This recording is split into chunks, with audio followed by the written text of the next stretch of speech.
Yeah, common problem. So for those of you who maybe not really familiar with what drop foot is, very much like our hand or our wrist here has an action to flex down and to extend. Our ankles are very, very similar. Of course, I'm going to kind of simplify things just for explanation purposes here. But there are muscles that help keep our toes pointed towards the sky when we're walking, right? When we're walking, we have a period where we have one foot on the ground and the other foot in the air. It's called single leg support. And to do this, to have forward motion, we have to successfully contract the muscle on the front of our calves, front of our, basically from your knee down to your ankle. It's called the calf or the shank, if you will. There's a muscle there called the tibialis anterior. Very, very common for it to be impaired following a stroke.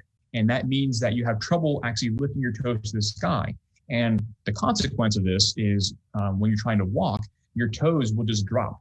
And you're unable to maintain that what's called dorsiflexion posture. And so you can imagine this very much like my hands are okay analogy. You can imagine like a car pedal. If you're pressing the gas pedal down, that's the motion like a plantar flexion. And then when it comes back up, that's called dorsiflexion. And so these are the motions that Kay is describing here that are complicated following a stroke.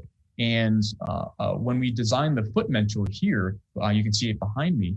We actually had this very much in mind. This is one of those sort of what we like to call kind of a rate limiting step for function. Just like our hands are a rate limiting step for function with our upper extremities. If you have an inability to move your fingers sufficiently, you're going to be really challenged to use your arm in a functional way. Just like if your foot is not able to push down sufficiently hard or lift up, you're going to be very, very challenged. So that's why we designed the foot mentor this way, to work in these motions of plantar flexion down and dorsiflexion up.